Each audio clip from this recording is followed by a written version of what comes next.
വേഗം വരുന്ന നമ്മുടെ കർത്താവായ യേശുക്രിസ്തുവിൻ്റെ തൻ്റെ നാമത്തിൽ എല്ലാവർക്കും സ്നേഹവന്ദനം.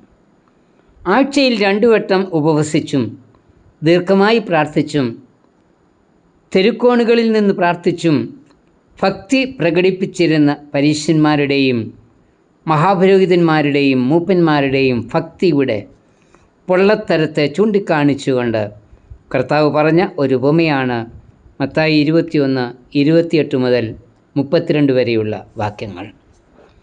ഒരു പിതാവിൻ്റെ 2 പുത്രന്മാർ.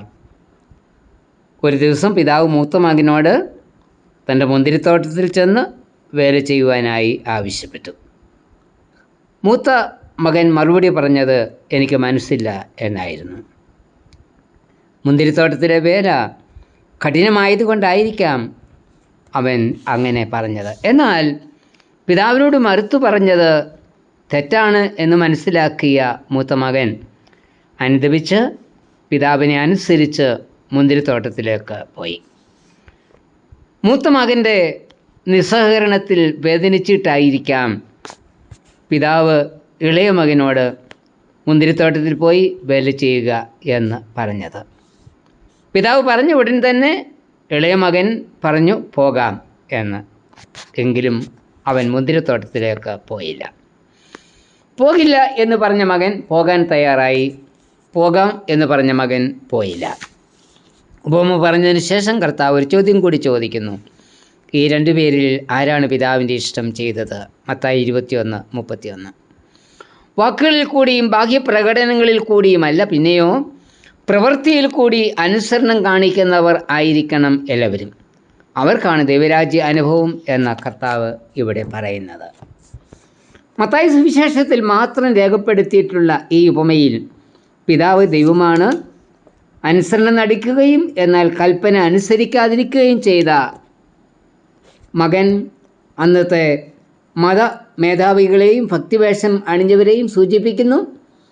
കൽപ്പന അനുസരിക്കില്ല എന്ന് പറയുകയും പിന്നത്തേതിൽ പശ്ചാത്തപിക്കുകയും ചെയ്ത മകൻ ചുങ്കക്കാരെയും പാപികളെയും സൂചിപ്പിക്കുന്നു. കർത്താവിൻ്റെ ശുശ്രൂഷയിൽ നീതിമാന്മാർ എന്ന് നടിച്ചിരുന്ന പരീശന്മാർക്കും പുരോഹിതന്മാർക്കുമല്ല പാപമോചനം ലഭിച്ചത്, പിന്നെയോ ചുങ്കക്കാർക്കും പരസ്യമായി പാപത്തിൽ ജീവിച്ച വേശ്യമാർക്കും ഒക്കെയാ.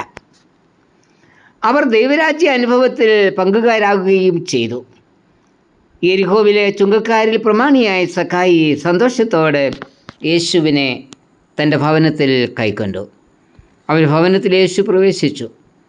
മറ്റുള്ളവർ സക്കായിയെക്കുറിച്ച് പറഞ്ഞത് അവൻ പാപിയാകുന്നു എന്ന്. കർത്താവ് പാപിയായ സക്കായിയുടെ കൂടെ പാർക്കുവാൻ തയ്യാറായി. മറ്റുള്ളവർ സക്കായിയെ പാപിയായി മുദ്ര കുത്തിയപ്പോൾ സക്കായി തൻ്റെ പാപം ഏറ്റുപറഞ്ഞ് മാനസാന്തരപ്പെട്ടു. അവൻ്റെ അനുതാപം അവനെ മാത്രമല്ല ഭവനത്തെ മുഴുവൻ രക്ഷയിലേക്ക് നയിച്ചു. വിശുദ്ധരെന്ന് സ്വയം അഭിമാനിച്ച് സ്വയം നീതീകരിച്ച് അനുദപിക്കാതിരുന്ന പരീശന്മാരെക്കാൾ എളുപ്പം പശ്ചാത്തപിക്കുന്ന പാപികൾ സ്വർഗരാജ്യത്തിൻ്റെ അവകാശികളായി തീരുന്നു. വേഷധാരികളായ പുരോഹിതവർഗത്തെയും കപടഭക്തിക്കാരായ പരീശന്മാരെയും ശാസ്ത്രിമാരെയും നോക്കി അവരുടെ അശുദ്ധി കൊണ്ട് നിറഞ്ഞ വിശുദ്ധ നഗരത്തെ കണ്ട് യേശു കരഞ്ഞു എന്ന് ലൂക്കോസ് 19:41 വാക്യത്തിൽ നാം വായിക്കുന്നു. ഇന്ന് ഈ പരീശന്മാരെ പോലെയല്ലേ നാമും? വേഷത്തിലും പ്രകടനത്തിലും എല്ലാവരെക്കാൾ ഭക്തന്മാരാണ് എന്ന് നാം അഭിമാനിക്കുന്നു. ഉപമയിലെ ഇളയ മകനെ പോലെ നിന്റെ തോട്ടത്തിൽ നിനക്ക് വേണ്ടി വേല ചെയ്തു കൊള്ളാം എന്ന് പറയുകയും ചെയ്യുന്നു. എന്നാൽ ഇന്നും ഒരു മാറ്റവും ജീവിതത്തിലുണ്ടാവാതെ ആന്തരിക ജീവിതത്തിൽ അനുസരണം കെട്ടവരായി ദൈവകൽപ്പന അനുസരിക്കാതെയല്ലേ നാം ജീവിക്കുന്നത്?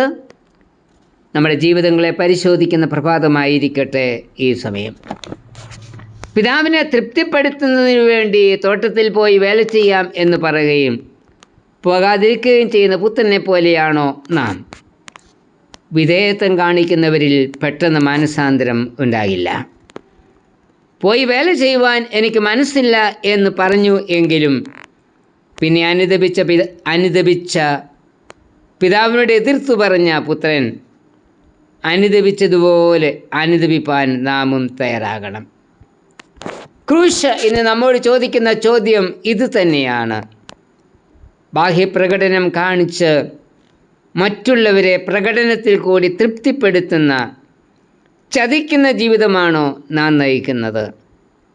അത് യഥാർത്ഥമായി കുറവുകളെ ഓർത്ത് പശ്ചാത്തപിച്ച് മാനസാന്തരപ്പെട്ട ജീവിതമാണോ നാം നയിക്കുന്നത്? യഥാർത്ഥമായി അനുദപിച്ച് മാനസാന്തരപ്പെടുന്നവരുടെ അവകാശമാണ് ദൈവരാജ്യം. കർത്താവേ, പാപത്തെ ഓർത്ത് അനുദപിച്ച് മാനസാന്തരപ്പെടുവാനും ദൈവരാജ്യത്തിൻ്റെ അവകാശിയായി തീരുവാനും സത്യമാനസാന്തരം എന്നിലും തരണമേ. ആമേൻ.